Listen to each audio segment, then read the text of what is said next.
Poe yang saat itu sudah berusia 40 tahun akhirnya dinyatakan meninggal dunia. Dan kata-kata terakhir yang dia ucapkan sebelum ajal menjemput adalah, "Lord, help my poor soul." Hai, wassalamualaikum warahmatullahi wabarakatuh. Terima kasih sudah klik video ini. Gimana kabar kalian, Wae? Semoga semua sehat-sehat ya. Nih aku mau tanya nih, Wak. Apakah ada di antara kalian yang suka nulis? Nulis itu bisa menjadi media buat menyalurkan perasaan ya, Wak ya. Sama halnya yang dilakukan oleh tokoh besar dalam kisah ini, yaitu Edgar Allan Poe, seorang penulis asal Amerika. Di sepanjang hidupnya, Wak, dia ini banyak sekali mengalami kejadian sedih yang membuat vibes tulisannya juga menjadi kerasa macam gelap dan kelam gitu. Bahkan nih, Wak ya, sampai di akhir hayatnya pun peristiwa kelam dan juga misterius kembali terjadi menimpa dirinya. Inilah yang membuat kisah tewasnya Edgar Allan Poe dipenuhi banyak sekali misteri yang susah dipecahkan sampai sekarang. Nah, penasaran gimana kisah selengkapnya? Jadi tanpa berlama-lama kita langsung masuk aja ke ceritanya. Check it out.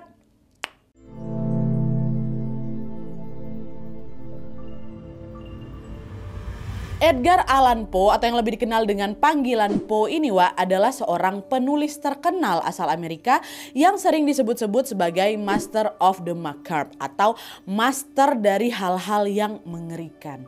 Julukan ini tuh muncul karena Poe ini tuh sering sekali menulis karya-karya sastra bertema horor dan juga mencekam, Wak. Nah, konon katanya gaya penulisan Poe yang gelap ini dipengaruhi oleh kisah hidupnya yang juga kelam. Jadi sebelum aku bercerita lebih jauh tentang misteri tewasnya si Edgar Allan Poe ini, pertama-tama aku mau ceritain dulu tentang perjalanan hidupnya dari awal, Wak ya. Nah, jadi Wak, Edgar Allan Poe ini lahir pada tanggal 19 Januari 1809 di Boston dari pasangan aktor yang miskin yang bernama David dan juga Elizabeth Poe.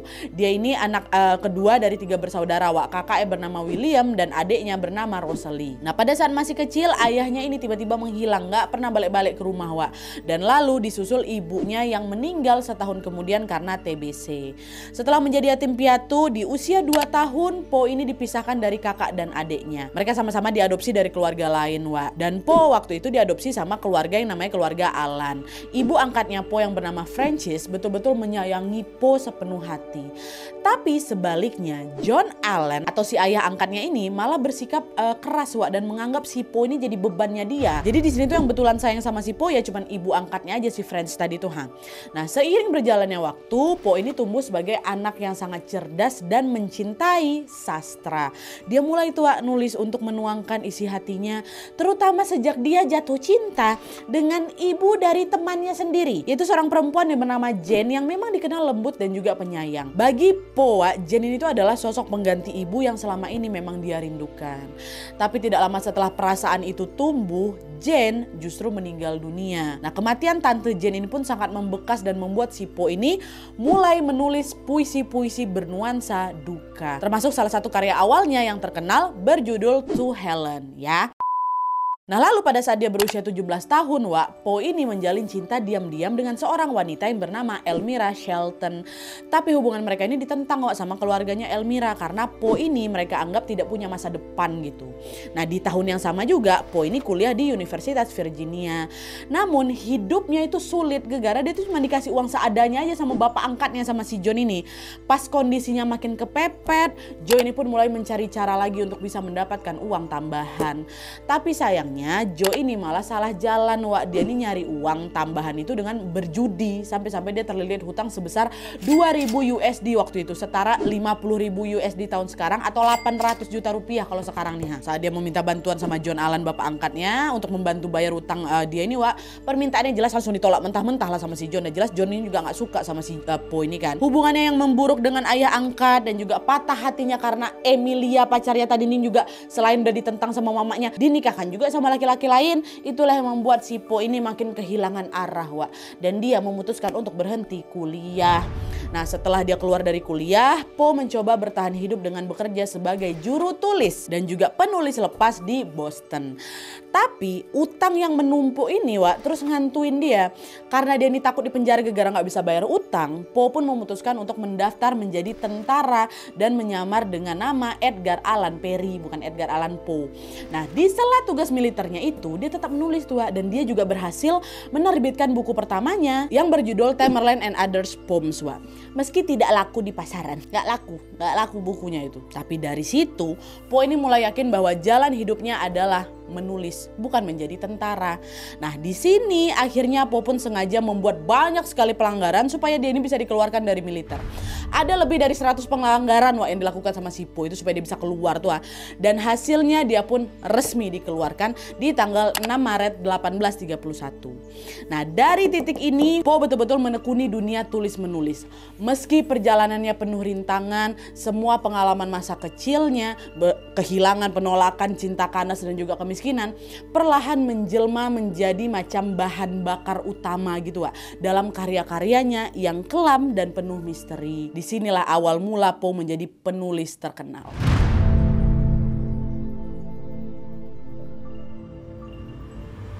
Nah, di masa awal menekuni dunia kepenulisan Poe ini kembali dilanda kehilangan lagi. Frances, ibu angkatnya yang paling sayang sama dia, yang paling juga dia sayangi, meninggal dunia di tahun 1829. Gak lama setelah itu John, bapak angkatnya ini nikah lagi dan mulai menjauh lagi dari si Poe. Hubungan mereka pun makin memburuk sampai si John ini pernah nulis di suratnya, "You may go to the devil for me," kata dia gitu. Poe betul-betul dijauhi kali Gak tahu juga si Poe tuh salah dia tuh di mana. Yang jelas John tuh paling gak suka kali lah sama si Poe nih. Bahkan waktu si John ini sakit keras dia menolak dijenguk sama si Poe. Dan waktu dia meninggal di tahun 1843, John ini kan meninggal juga kan. Nama Poe sama sekali tidak disebut dalam surat wasiatnya. Alhasil Poe lagi-lagi hilang arah dia udah gak punya uang, dia udah gak punya orang tua, dan dia juga gak tahu harus pergi kemana. Nah sejak saat itu Poe pun jadi seorang pengembara yang selalu berpindah tempat tanpa punya rumah untuk pulang. Sampai akhirnya pada tahun 1835 dia pun pergi ke Baltimore untuk menumpang di rumah tantenya yang bernama Maria. Beberapa sumber menyebutkan kalau masa ketika si Poe ini tinggal sama si tantenya ini adalah masa paling stabil secara emosional bagi si Poe. Di masa itu juga Poe ini bisa lebih aktif dalam menulis puisi dan cerpen, dan perjalanan karirnya Poe sebagai penulis juga mulai meroket pada saat dia memutuskan untuk ikut lomba menulis cerpen yang diselenggarakan oleh Baltimore Saturday Visitor, surat kabar mingguan yang terbit di kota si Baltimore ini. Nah cerpen yang ditulis sama si Poe ini berjudul Manuscript Found in a Battle. Cerpen ini tuh berisi tentang seorang pria yang naik kapal, terus kapalnya itu karam setelah dihantam badai. Lalu si laki-laki ini atau si orang ini terbangun di kapal lain yang terlihat aneh, tua, dan dipenuhi oleh awak misterius yang tidak sadar kalau dia ada di sana. Kapal ini pun terus melaju ke lautan asing yang berbahaya. Situasi pun makin menyeramkan lagi hingga akhirnya si bapak ini atau si orang ini sadar kalau dia akan mati. Lalu sebelum kematian itu datang, dia pun menulis semua pengalamannya ini di dalam manuskrip atau si naskah ini Nah naskahnya ini lalu dimasukkan sama dia di botol, dilemparlah ke laut. Nah ini adalah upaya dalam meninggalkan jejak sebelum dia menghilang selamanya. Kurang lebih ringkasan dari cerpennya tuh kayak gitu. Nah dari sekian banyaknya peserta yang ikut dalam kompetisi ini ternyata cerpen karyanya Poe tadi itulah yang jadi pemenangnya. Sebagai hadiahnya Poe menerima uang sebesar 50 USD atau sekitar 800.000 rupiah waktu itu. Nominal yang besar kali waktu itu pastinya kan. Nah selain dapat uang, kemenangan ini juga membuat Poe ini mulai diakui sebagai seorang penulis. Bahkan para dewan juri sampai membantu Poe untuk bisa kerja menjadi editor di Southern Literary Messenger, majalah sastra bergengsi kali di Virginia. Dan peran editor di sini itu bukan cuma ngoreksi tulisan orang aja tapi Poe ini juga aktif nulis dan sangat diperbolehkan untuk menyelipkan karyanya sendiri ke dalam edisi majalah yang ada di situ. Nah, selama dia bekerja sebagai editor, Poe aktif menulis lagi cerita-cerita lain seperti Berenice di tahun 1835, Morella di tahun 1835, terus ada Ligeia di tahun 1838. Dan ketiga cerpen itu sama-sama bercerita tentang kematian dengan vibes yang gelap dan juga mencekam. Masih sama. Nah, lalu setelah dia sukses menulis cerita yang temanya dark ini Poe pun membuat terobosan baru dalam dunia sastra dengan memperkenalkan genre detektif modern. Nah, pada tahun 1841 dia menceritakan cerita berjudul The Murders in the Rue Morgue yang berisi tentang kisah detektif brilian yang mempecahkan misteri pakai logika rasional Dan cerita ini dianggap sebagai cerita detektif pertama di dunia. Makanya gak heran kalau Poe ini kemudian disebut sebagai bapak cerita detektif. Bahkan Sir Arthur Conan, penciptanya Sherlock Holmes juga mengakui kalau Poe ini sudah menciptakan pola dasar dalam penyusunan cerita detektif. Lalu pola inilah yang kemudian dipakai lagi tuh sama penulis-penulis di generasi berikutnya. Dia tuh jadi panutan di generasi-generasi berikutnya gitu loh. Nah, dalam karir menulisnya, Poe ini mencapai puncak ketenarannya di tahun 1845 ketika dia menerbitkan puisi yang berjudul The Raven, Wak. Puisi ini tuh menceritakan seorang pria yang berduka karena kehilangan kekasihnya. Nama kekasih di cerita ini Lenore. Lalu pada suatu malam, seekor burung gagak misterius masuk ke kamarnya dan hanya mengucapkan satu kata, nevermore. Nah, kata ini tuh dianggap sebagai simbol dari keputusasaan, kesedihan yang mendalam dan juga perjuangan si pria tadi dalam melawan kehilangan. Waktu dia keluarin puisi itu langsung viral puisi itu di kalangan masyarakat itu. Banyak yang hafal betul sama bait-bait puisinya. Nah, berkat puisi ini nama Edgar Allan Poe pun makin dikenal luas, macam selebritis lah waktu itu ya kan. Nah, keunikan tema dan juga gaya bahasa yang Poe tuangkan di dalam tulisannya ini, Wak, membuat Poe itu menjadi salah satu ikon sastra yang sangat abadi hingga saat ini. Buat kalian yang juga penulis atau juga penggemar karya-karya sastra pasti tahu betul Edgar Allan Poe ya kan. Kiprahnya dalam menulis membuat Poe ini dianggap sebagai pelopor cerita pendek modern, cerita detektif dan juga cerita bergenre horor psikologis. Dan banyak yang percaya, Wak, kalau gaya penulisannya Poe yang kelam itu bukan tanpa alasan. Semuanya terinspirasi dari hidupnya yang dipenuhi luka, kehilangan dan juga penolakan. Gak heran kalau kisah hidupnya ini juga terasa seperti potongan cerita tragis yang ditulisnya sendiri. Dan yang bikin merinding, Wak, akhir hidup dari Poe ini pun juga gak kalah misterius. Justru di detik-detik terakhirnya terjadi serangkaian peristiwa aneh yang belum pernah terjawab sampai saat ini. Inilah yang bikin kematiannya Edgar Allan Poe menjadi salah satu misteri paling membingungkan dalam sejarah sastra. Penasaran gimana kisah selengkapnya? Masuk!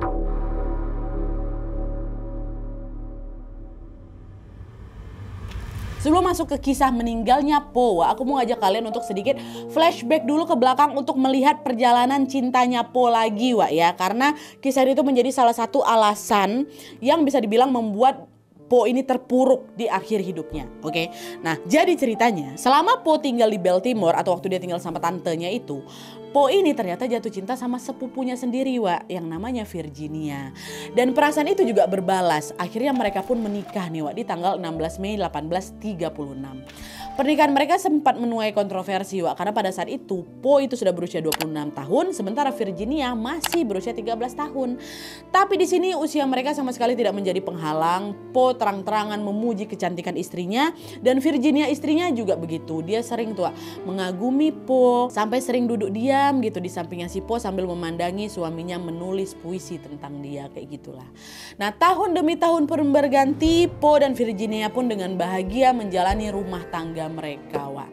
Tapi sayangnya makin lama kesehatannya Virginia ini mulai nggak stabil. Dia jadi sering sakit-sakitan, sering lemah gitu kan. Dan waktu diperiksa ternyata Virginia juga ngidap TBC. Tahun 1800-an itu, Wak, TBC memang lagi jadi wabah kali di Amerika. Nah, setiap kali Virginia ini ngedrop, Poe ngerasa down, Wak, dan dia milih untuk lari ke alkohol. Alhasil tulisannya si Poe yang lahir di masa-masa itu terasa lebih gelap lagi, lebih sedih lagi, lebih kelam lagi. Sampai akhirnya di tahun 1847 Virginia meninggal dunia. Kematian sang istri ini membuat Poe kembali terperosok lagi, Wak, dalam kesedihan. Poe berkali-kali bilang, aku mungkin gak akan sanggup bertahan lebih dari 1 tahun lagi jika sendirian. Kalau gak ada Virginia kayak gitulah. Nah, sejak kematian Virginia, Poe jadi sangat takut sendirian, Wak. Dia bahkan ya setelah itu sempat melamar beberapa perempuan sekaligus. 1, 2, 3, 4 dilamarnya dalam waktu yang bersamaan. Tapi semua ditolak. Hingga akhirnya di tahun 1849, Wak, Poe kembali bertemu dengan cinta lamanya. Siapa? Elmira Shelton. Yang waktu dia ketemu yang kedua kali ini, Elmira udah menjanda, udah bercerai dia sama lakinya. Mereka akhirnya balik dekat, saling berbagi cerita dan perasaan lama itu pun tumbuh kembali. Poe pun ngelamar Elmira dan ternyata lamarannya diterima. Cuman satu syarat, kata Elmira, kamu berhenti minum dulu ya, kata gitu, baru aku mau nikah sama kamu. Oh baik, kata dia, mau tuh, Poe setuju langsung kan. Tapi sebelum mereka sempat menikah, Wak, udah keburu tragedi misterius ini kejadian. Jadi ceritanya di tanggal 27 September 1849, Poe ini dijadwalkan untuk pergi ke Baltimore. Terus dia harus lanjut lagi ke Philadelphia untuk mengedit sebuah koleksi puisi. Kan dia kerja jadi editor kan. Nah pada saat itu Poe ini lagi dalam kondisi yang baik-baik aja, Wak. Dia sehat-sehat aja. Yang ada dia semangat kerja. Karena kan bentar lagi dia mau nikah sama Elmira ya kan. Tapi di tengah perjalanan menuju ke Baltimore, Wak, baru mau ke Baltimore nih ya, Poe itu tiba-tiba menghilang tanpa jejak. Poe nggak pernah sampai di tujuan dan nggak ada yang tahu kemana si Poe ini pergi. Awalnya di sini nggak ada yang curiga sama hilangnya si Poe, Wak. Mereka pikir si Poe ini lagi pergi untuk menyendiri karena nih sejak Virginia meninggal, Wak, Poe memang masih sering dia tiba-tiba ngilang gitu buat me time, buat menenangkan diri. Mungkin dia lagi kangen sama si Virginia kayak gitu. Jadi orang mikir oh mungkin dia lagi me time tuh gitu. Tapi setelah ditunggu lama, Poe ini nggak muncul-muncul juga, Wak. Sampai akhirnya di tanggal 3 Oktober 1849 atau 6 hari setelah si Poe ini menghilang, seorang pekerja cetak bernama Joseph Walker tanpa sengaja menemukan si Poe ini lagi telantar di jalan Baltimore. Pas pertama kali temukan, Poe tuh kelihatan linglung, Wak. Dia lemah, dia kotor, dia ngigau dan dia memakai pakaian lusuh yang bukan pakaian dia. Jadi bajunya udah diganti, entah dia tuh pakai baju siapa, Wak ya. Nah pada saat itu Walker ini nggak punya hubungan langsung nih, Wak, sama si Poe, tapi dia kenal ini Poe nih, penulis yang cukup terkenal waktu itu ya kan. Akhirnya Walker pun meminta tolong sama orang lain yang memang kenal baik sama si Poe, Wak, yaitu Joseph E. Snodgrass. Nah Joseph ini adalah seorang editor majalah yang juga punya latar belakang medis. Kawannya sih siapa? Poe. Akhirnya Walker pun langsung menulis surat untuk ke Joseph untuk ngabarin soal si kondisi Poe ini nih. Nah setelah nerima surat itu, Joseph pun langsung, Wak, datang ke lokasi yang dimaksud sama si Walker. Dan ternyata betul di situ dia melihat temannya atau Poe ini dalam keadaan yang sangat memprihatinkan, Wak. Setiap kali Poe ini ditanya, apa nih Poe, kenapa kamu? Apa yang sebenarnya terjadi? Kenapa kamu bisa sampai terlantar di sini? Kemana aja kamu selama 6 hari ini? Saya dapat kabar kamu hilang. Kenapa? Ada apa? Ditanya kayak gitu Poe nggak pernah bisa jawab, Wak. Nggak pernah, betulan macam orang linglung tuh loh. Akhirnya Joseph Snodgrass ini pun langsung membawa Poe ke rumah sakit di Washington College. Dan selama berada di rumah sakit, Poe ini dirawat oleh seorang dokter yang bernama Gigi Moran. Nah dokter Moran ini bilang pada saat itu Poe ini sering ngomong gak jelas loh. Dia sering ngigau, kadang sadar, kadang linglung kayak gitu. Gitu terus berkali-kali. Terus setiap kali ditanya tentang apa yang sebenarnya terjadi, lagi-lagi Poe tuh gak pernah cukup sadar untuk menjelaskan dengan baik apa yang dia alami selama beberapa hari hilang kemarin tuh. Pada saat itu tim medis mencoba banyak cara untuk bisa mengembalikan kesadarannya Alan Poe ini kan, Wak. Tapi yang terjadi Poe ini malah makin ngedrop. Dan Poe diduga mengalami halusinasi tingkat tinggi di mana dia sering menyebut-nyebut nama Reynold.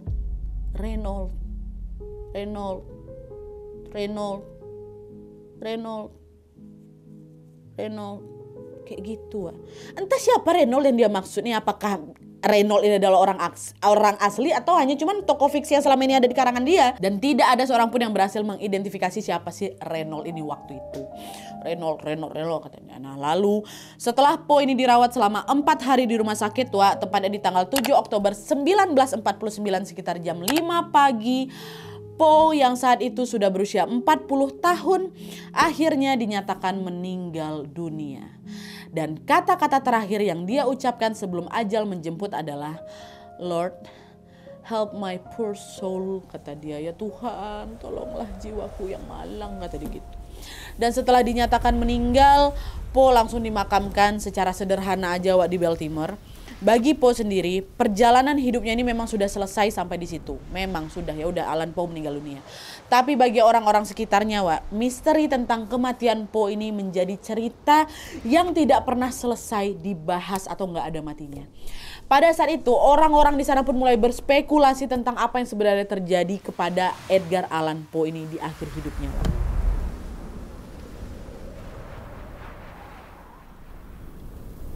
Kematian Edgar Allan Poe ini, Wak, meninggalkan banyak sekali misteri yang belum terjawab.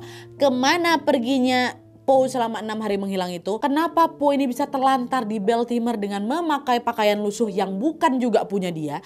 Kenapa si Poe ini bisa sampai selinglung itu padahal sebelumnya dia sehat-sehat aja? Dan apa yang menyebabkan si Poe ini meninggal dunia meski dia sudah dirawat intensif selama 4 hari di rumah sakit? Intensif maksud aku, bukan insentif, sorry. Berbagai teori dan juga spekulasi seputar pertanyaan tadi pun mulai beredar, Wak, di masyarakat. Dan di sini aku mau sebutin beberapa spekulasinya ya. Yang pertama, pengaruh alkohol. Kecurigaan pertama adalah Po ini memang lagi ada di bawah pengaruh alkohol, Wak. Pada saat itu udah menjadi rahasia umum kalau si Po ini memang suka minum-minum orangnya, Wak. Kebiasaan buruknya ini makin parah lagi setelah Virginia, istrinya, meninggal dunia. Padahal kondisi fisiknya si Po ini bisa dibilang udah agak lemah, Wak, karena kadar toleransinya terhadap alkohol itu ternyata rendah. Dia minum 2 gelas anggurnya bisa langsung teler deh, Wak. Nah, orang-orang menduga mungkin Po waktu itu minum terlalu banyak alkohol, makanya keadaan Po sampai sekacau dan selinglung itu. Nah, sekilas teori ini memang dianggap masuk akal, Wak. Tapi ternyata teori itu langsung dibantah sama orang-orang yang sempat ngerawat Po sebelum dia meninggal dunia. Mereka bilang, waktu Po itu ditemukan, tidak sedikit pun kami cium bau alkohol dari mulutnya si Po. Dan harusnya kalau dia udah mabuk gara-gara alkohol, paling beberapa hari kemudian udah mulai agak sadar lah gitu kan. Nggak usah lah nunggu beberapa hari, kadang beberapa jamnya bisa langsung sadar. Ini enggak, dia masih linglung beberapa hari. Itulah yang membuat mereka berpikir kalau Po ini meninggal pasti bukan karena mabuk gitu, bukan karena alkohol gitu lah. Nah, terus spekulasi kedua adalah gangguan kesehatan. Beberapa waktu sebelum Po ini pergi ke Baltimore, Wak, kondisi kesehatannya si Po ini ternyata memang lagi kurang baik sebenarnya. Hal ini tertulis di dalam surat yang Po kirim untuk tantenya. Di situ Po ini bilang kalau dokter udah nyaranin aku untuk tidak berpergian kemana-mana dulu karena kondisi aku ini lagi nggak fit, tante. Cuman di sini Po tuh nggak bilang dengan detail, Wak, gimana kondisi kesehatannya pada saat itu, pada saat yang terakhir itu nggak bilang. Cuman beberapa orang percaya kalau Po ini lagi terserang flu berat, Wak. Nah, di hari ketika si Po itu ditemukan terlantar di Baltimore, di saat yang sama musim di Baltimore ini juga lagi tidak bersahabat karena sering turun hujan. Hal inilah yang memunculkan dugaan kalau Po yang lagi flu berat ini kemungkinan kehujanan dan membuat kondisinya makin lemah lagi, makin parah lagi. Lalu flu yang dideritanya ini pun berkembang jadi pneumonia, Wak, yang membuat dia akhirnya demam tinggi sampai mengigau. Tapi dugaan soal sakit flu ini, Wak, juga masih menjadi perdebatan di kalangan dokter. Pada saat itu ada dokter lain yang mempelajari kondisi kesehatannya Po dan dia menyatakan bahwa Po ini menunjukkan gejala yang mirip seperti rabies malah. Dugaan ini diperkuat dengan fakta bahwa di akhir hidupnya Po ini takut sama air. Terus dia sering gelisah-gelisah gitu, Wak, dan ini adalah ciri utama dari rabies gitu. Terus yang ketiga, spekulasi ketiga adalah depresi akut. Po diduga mengalami gangguan mental berupa depresi akut. Seperti yang sudah aku bilang tadi, Wak, kematian sang istri tercinta atau Virginia ini kan membuat Po ini sangat terpukul dan hancur, ya kan. Sejak saat itu Po harus hidup sendiri dalam keadaan miskin dan juga kesepian. Dia terus mengembara ke berbagai kota untuk bisa mencari pekerjaan ini, Wak. Tapi tetap aja hidupnya itu sebenarnya nggak pernah stabil secara finansial. Nah, di titik itu Po tuh udah macam kayak nggak tahan lagi tuh loh, Wak. Lalu kebiasaan buruknya yang suka minum alkohol itu makin menjadi-jadi lagi. Dia jadi mabuk-mabukan terus. Lalu dalam sebuah surat yang Po pernah tulis untuk temannya, Po ini pernah bilang, Wak, aku sama sekali nggak menemukan kesenangan dalam zat-zat pemicu atau alkohol ini yang kadang ku minum dengan sangat gila. Bukan demi mencari kebahagiaan, aku mempertaruhkan hidupku, reputasiku, dan kewarasanku di sini. Artinya, Wak, Po ini bilang kalau alkohol pun juga nggak ngasih dia kesenangan kok. Dia tetap minum karena tertekan dan butuh pelarian aja gitu. Terus yang keempat, Wak, korban kuping. Ini teori terakhir ini yang paling populer kali dan paling dipercaya sama para sejarawan di sana. Po menjadi korban dari praktek kuping yang lagi marak sekali pada zaman itu. Apa itu kuping, Nadia? Nah, jadi kuping ini adalah aksi penipuan pemilu yang sangat populer di Amerika pada tahun 1800-an ini, Wak. Dalam prakteknya, geng-geng atau kelompok bayaran akan menculik orang acak dari jalanan, lalu dipaksa minum alkohol atau obat-obatan sampai teler. Nah, setelah itu para korban ini akan dipaksa pergi ke tempat pemungutan suara dengan identitas palsu untuk bisa memilih kandidat tertentu berulang-ulang kali. Nah, biar tidak ketahuan kalau para korban ini udah pernah ngevote, para korban pun sering dipakaikan baju berbeda setiap kali dia masuk TPS. Jadi biar kelihatan kalau mereka ini memang orang yang beda, padahal orangnya sama, cuma bajunya aja diganti, Wak. Terus nanti setelah korban ini selesai ngevote, kebanyakan mereka ini akan dibuang gitu aja di sembarang tempat dalam kondisi yang sudah kritis. Bahkan beberapa sumber juga bilang kalau korban kuping ini ada yang ditemukan meninggal juga loh, Wak, di pinggir jalan. Nah, teori ini dianggap cocok kali nih sama Po. Setelah menghilang selama beberapa hari, Po kan ditemukan di jalanan Baltimore kan, Wak. Tepatnya itu di depan Gunners Hall yang merupakan salah satu tempat pemungutan suara. Pada waktu itu kota Baltimore ini Wak memang lagi mengadakan pemilu lokal. Selain itu Po ini juga ditemukan dalam kondisi tidak mengenakan pakaian milik dia sendiri kan. Pakaian yang dikenakan itu dianggap sebagai bukti kuat kalau Po ini memang sudah dipakein baju ganti seperti yang sering dilakukan dalam praktek kuping. Dan gongnya adalah, kalian ingat kan selama di dalam rumah sakit, dirawat di rumah sakit, Po ini terus nyebut-nyebut nama siapa? Nama Reynolds kan. Sebelum akhirnya dia meninggal dunia. Nah, yang bikin merinding di sini adalah nama salah satu polling official yang tercatat sedang bertugas di area Gunners Hall, tempat di mana Po ditemukan adalah Joseph W. Reynolds.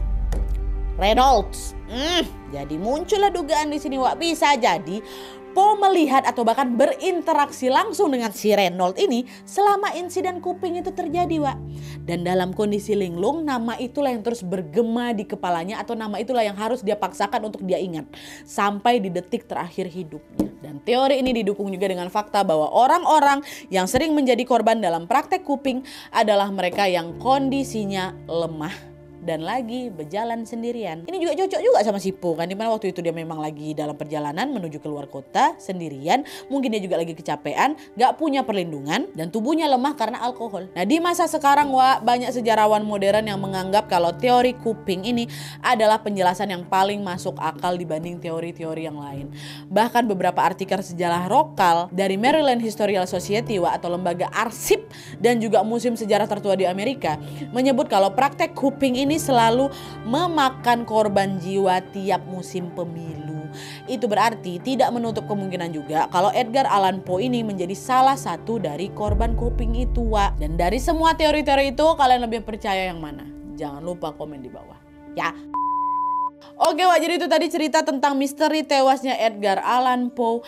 Menurut aku Wak, spekulasi terakhir tentang korban praktek kuping tadi tuh Wak, memang menjadi teori yang rada masuk akal buat aku. Soalnya Po ini kan ditemukan di lokasi dekat TPS ya kan. Bajunya juga udah diganti. Kalau Po cuma sebatas mabuk atau depresi, harusnya dia gak sampai ganti baju. Gak ngapain dia repot-repot kayak gitu, udah depresi, sibuk-sibuk lo kok ganti baju, ngapain? Pun kalau dia mau ganti baju, kok dapat baju tuh dari mana? Tapi meskipun teori ini dianggap yang paling masuk akal Wak ya, sebenarnya juga belum bisa dibuktikan secara resmi. Karena pada masa itu alur penyelidikan dari kasus kriminal kan belum serapi sekarang ya kan. Jadi masih masih spekulasi aja. Tapi sedih Wak ya, sepanjang aku nyimak kisah hidup Allan Poe nya, rasa-rasanya dari dia lahir sampai dia meninggal, ada aja kejadian malang yang nimpa dia. Hal itulah yang membuat vibe sepi dan juga gelap makin melekat lagi dalam dirinya Allan Poe. Bahkan sampai burung gagak, si tanda kematian juga sering dikaitkan sama figur Edgar Allan Poe loh. Tapi bagaimanapun namanya hidup pasti banyak naik turun juga kan. Gak cuman Poe aja Nadia, kita juga kayak gitu. Dan setidaknya dari kisah Poe ini Wak, kita bisa belajar bahwa kesedihan dan kemalangan tidak selalu buruk.